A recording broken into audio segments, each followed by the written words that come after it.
Is the Xavier Lucas situation potentially lose-lose for Wisconsin? Let's talk about it.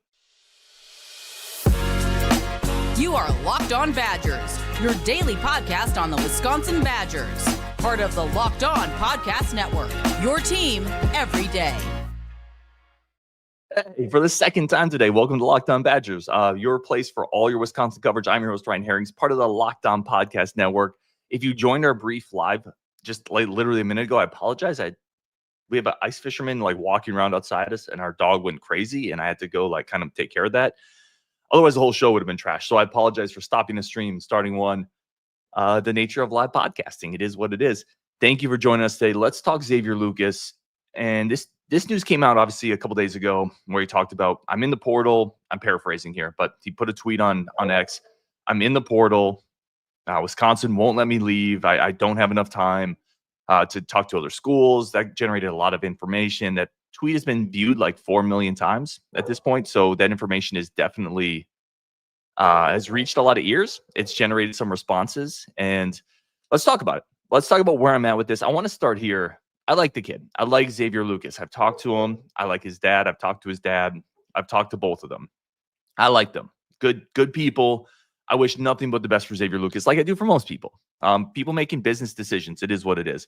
Here's where it frustrates me a little bit. I think it's kind of a lose-lose for Wisconsin with the way information flows. You put that information out there, and that's not the full story. I know it's not the full story. I've heard so many different things about what is going on, what's happening.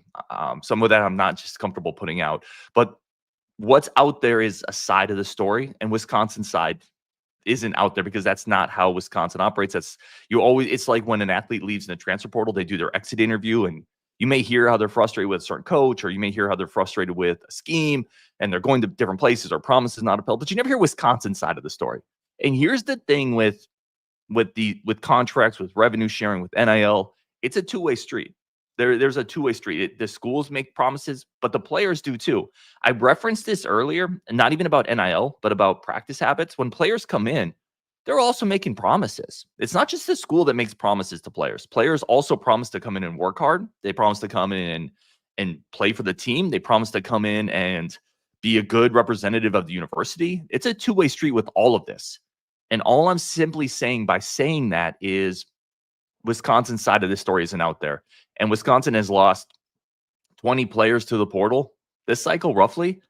This is the only instance where we've seen an issue. That tells you there's something unique here. And that full story isn't out there. I don't have the full story. I'm not going to pretend like I do. But there is an element of it's frustrating because it's painting Wisconsin in a bit of a bad light. And that's what I mean by it's almost lose-lose. Like if Wisconsin fights this, and I'm not saying they shouldn't, right? I think there was probably contract signed and that comes with certain obligations. But if Wisconsin fights this, there's going to be schools that negatively recruit against Wisconsin because of it. I just think it puts Wisconsin in a tough spot. Let's put this to rest too. I've had a couple of people say, well, maybe this is a way to keep them on the roster, or maybe you just suck it up and keep them on the roster now if you can. You force the hand. You can't do that. Xavier's never going to play for Wisconsin again. And even if you could somehow keep him on the roster, you don't want a player in the locker room that doesn't want to be there. You're not going to get the best effort. You're not going, and he certainly wouldn't be there the next year. So what are you building towards? It would be a media circus the entire year. He wouldn't be available to the media because you know what that would look like.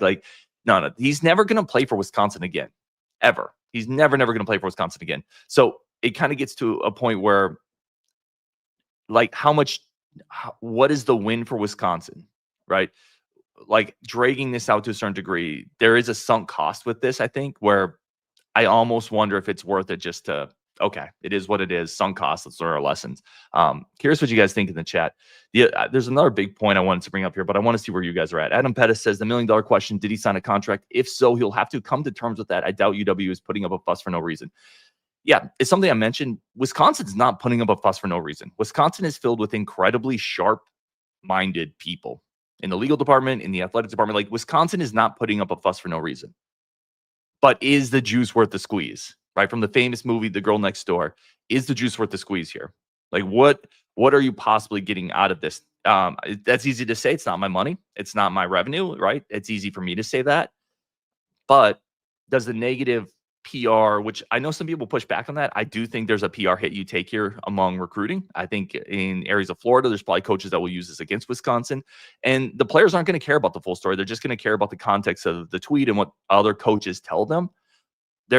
I hope it's worth it, right? I hope you're really taking a look at the potential hit you might take here from a PR standpoint. But I think they probably have, and I think they probably decided that it's worth that hit. Andrew Clemens says, my 2 cents. He says my unwanted 2 cents. Bro, your sense is always wanted. So I'm going to take that part out. My 2 cents on this is he isn't a character guy. We won the program, and it's good to get rid of him. Xavier played for 3 different high schools. He has issues with being loyal to a team. I'd push back on that, Andrew. I mean, listen, everybody is good with whatever perspective they have. But here's the part I will agree with you. If he doesn't want to be here, you don't want him here. That's the part I will agree with. I don't think he's a bad kid, having talked to him. I think players today have a lot more.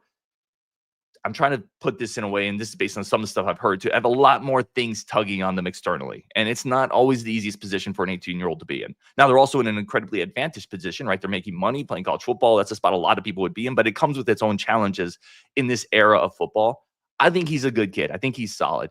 But if he's not loyal to the team, if he doesn't want to be here, you don't want him here. And that's kind of, again, where I'm back to the point of how long do you want this to drag out, and what is the benefit to Wisconsin as it does? Joe, yep, this is exactly the question I'm asking. Is the end result going to be worth the damage we're going to take? I know people are saying, there's a discussion, it was happening on our Discord about, well, if Wisconsin is standing up for the right thing, it's worth whatever. I don't know. I would like other schools to maybe stand up for the right thing at times.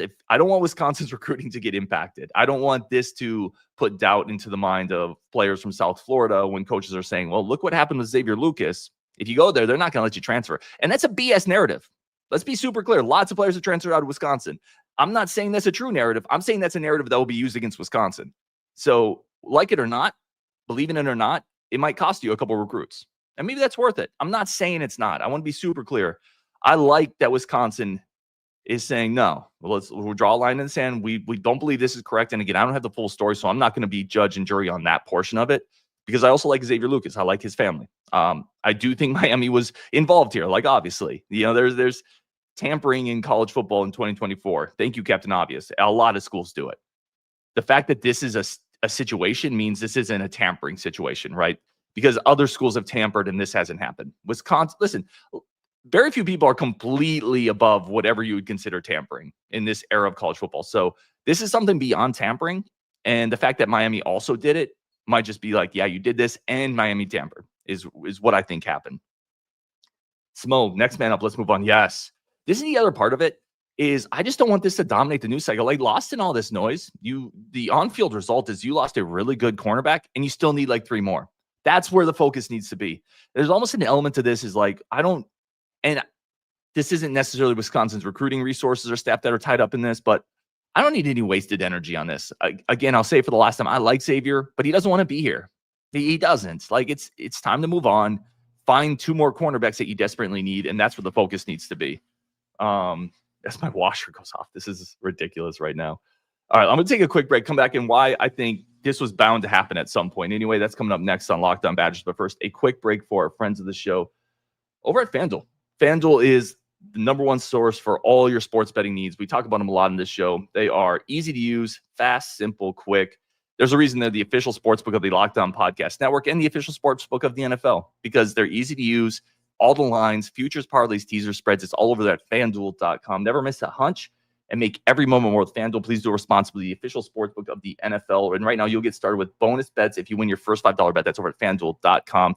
Click today to get started over at FanDuel.com. Today's episode also brought to you by our great friends over at Rocket Money. Rocket Money is the ultimate spot if you want to get rid of some unnecessary subscriptions, which, by the way, Locked On Badgers ain't one of those. It's not going to, it'll keep that in the back pocket, but it'll get rid of maybe your subscription to Man Crate, maybe your subscription to Archery Unlimited. You don't need that. When's the last time you picked up your bow? It's sitting in the corner collecting dust. Stop it. You're not going to go be an archer. that spot is already taken in the Marvel franchises and the next version of the Marvel franchises. So cancel that Archery Today subscription, let Rocket Money save that money and spend that money on a 401k, invest it, and 30 years later, you're going to be happy that you made this decision with me today on the digital connection. I'm going to help you get there. Go to rocketmoney.com/lockedon. That's rocketmoney.com/lockedon. Cancel your unwanted subscriptions, reach your financial goals faster with Rocket Money. Go to rocketmoney.com/lockedon today. That's rocketmoney.com/lockedon, rocketmoney.com/lockedon. All right, let's jump back into this. A big point I kind of wanted to make as well. This is bound to happen. And what I mean by that is not necessarily with Xavier Lucas and not necessarily with college football or with the Badgers, or no, with college football, but not necessarily with the Badgers. But it was bound to happen because this system is still kind of broken and we're still feeling our way through it. So ultimately, if you have a system that's still kind of broken, an NCAA that's still kind of toothless, these situations are bound to happen until they can really fix it. So revenue sharing is here, but you still need some finalization in contracts and the ability to transfer after 1 year. You still need some things set in place because big picture, this stuff is going to continue to happen. And it's just, we can get super upset with the university if that's where you want to be, or with the NIL, or with the player, or with coaches, or with tampering, or with Miami. All that's going to keep happening until things get fixed, because that's the real issue. All these are tangents off of the cancer. I don't want to use that word because cancer is way, way bigger than anything we're talking about here. But all of these are tangents off of the real issue, which is players can transfer in a year and you can't keep re-recruiting your players every single season. And they got to fix it. We all know that.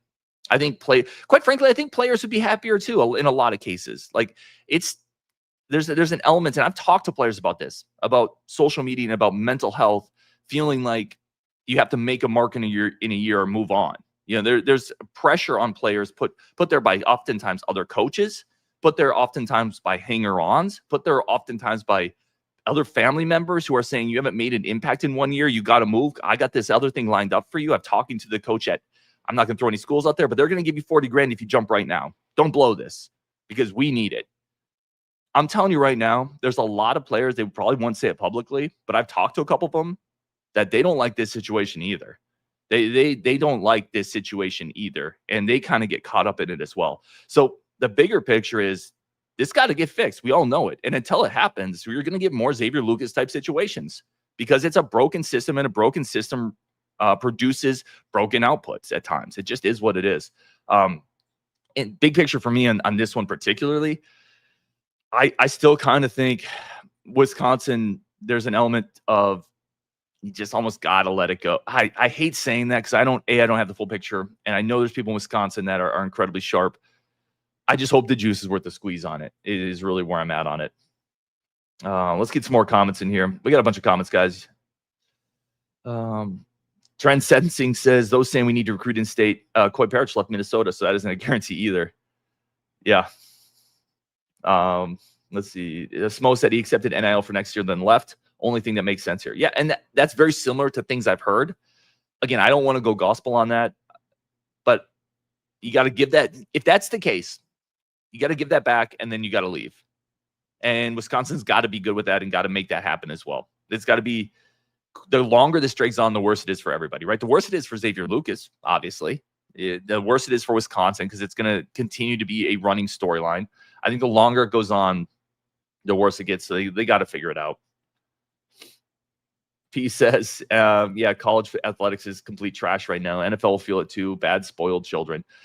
I would push back a little bit, P, and I absolutely understand the sentiment there. I do. I think there's always been some bad, spoiled children, and I don't know. I don't know if it's worse now or better. I think it's just different. But I understand that sentiment. OG24 says Wisconsin has lawyers in the room. Absolutely. And they're way smarter than I am. Tyler Reynolds, juice is worth the squeeze if he sets a precedent. And that's a very fair point. But what is the precedent? What is the precedent that, you don't tamper with our players? Because I don't think that's going to change. I don't think teams are going to stop tampering because I think the stakes are too high. I know there's people that disagree with me. I don't think there's any precedent you can set where teams are going to stop tampering because there's going to be teams in the SEC, if they see a player they want, they know they're on borrowed time because every coach in the SEC is on borrowed time. If they see a player they want, they're going to tamper. I I don't think that's a precedent that it's going to work. Now, maybe you set a precedent with the players. And if that's what you're talking about, I think that's a little different, right? If the precedent is come here if you sign something, like we're gonna make sure you honor your commitment. I hear you. I think in this very current era of college football, that will get teams to recruit against you in a way. Yeah, Miami has a big bag. Someone's in here talking about that. P says no loyalty anymore. I would be careful painting with a broad brush, only because there's a lot of players on this team that also could have left. Like you look at some of the running backs, you look at a Heiberger, there's a lot of players on this team that I think are sticking with this group despite having other offers. So Ricardo Holman absolutely could have left for an SEC school last year. I know that for a fact. I'm not going to put out the school, but he could have bounced. He came back to Wisconsin. So I think there's loyalty, but there's loyalty in the same sense of there's professional loyalty for adults now. Like I'm loyal to my company that I work for as an IT guy, but it's if another company came and offered me what I consider a better opportunity, I might jump. So I think it's that sense of professional loyalty now instead of like maybe what it used to be. Forrest Aguirre says, hopefully the staff learns from this, can spot and sort the type of player they get before they become a problem. I don't know what, again, like they built a good relationship here with him out of high school. The coach, the player really liked it. I know the dad liked it. I don't know. I think every school's lost 10 to 20 guys this cycle. And I don't think it's necessarily a bad eval. I think it's just the nature of the world that we live in. Aiden says you should do a show looking at how guys who have transferred out of Wisconsin have fared at their new schools. I do plan on doing that. I think it's a really good idea. A couple more questions here. Adam Pettis, this is a point I made before. If another job came along and offered me twice the money, I'm gone. I think that's what a lot of players in the portal are seeing. And I don't ever begrudge somebody for being motivated by that, being motivated by money, especially potential life-changing money in some situations.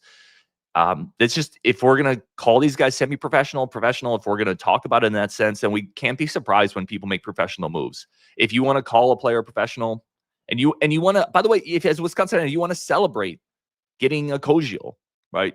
You think we didn't give him a big bump from where he was in his last stop in the MAC? Of course we did. If you want to celebrate that type of move, it's hard to be upset when the opposite happens. Now, I know this isn't a one-for-one situation, but you got to look at it from that standpoint too. Okay, any other things in here that you guys, a bunch of stuff in here. Hooger says he is getting ready for the next bow season. Archery subscription. Let's go, Hoogs. I like it. And yeah, like a couple people have said in here, there's a contract involved, which I know is in part of the holdup here. Ultimately, I don't think it behooves or benefits anybody the longer this drags out. So we'll wrap it there. Those are my thoughts on it. On Wisconsin, as always, this secondary room needs a lot of help. We knew that already, and we're still waiting on Ricardo Holman. A couple of people out there talking about Ricardo Holman. Yeah, he could still leave. It's not over yet. So waiting on Ricardo Holman still. On Wisconsin, if I were to synopsis this in like one paragraph, and I'll take a couple more comments. It's a broken system. So eventually, at times you're going to get stuff like this. It just is what it is. I like Xavier. I like the family. There's something different about this situation. We're not getting the full picture. And I also don't think it necessarily behooves Wisconsin to maybe fight this tooth and nail, but we'll see. I don't certainly have all the information there. Let's see. Let's see. Any other questions here? Yeah, Joe says if Chucky can leave, anybody can. Again, I'm just kind of skimming these. Yeah, I always like Raul, man. He's got positivity. Bucky has a lot of opportunities to play spoiler next year. Let's go. All right, we'll wrap it up there on Wisconsin. Thank you all for joining me. Really do appreciate it. And we will talk tomorrow. Of course, we'll talk tomorrow on Wisconsin. Let's go.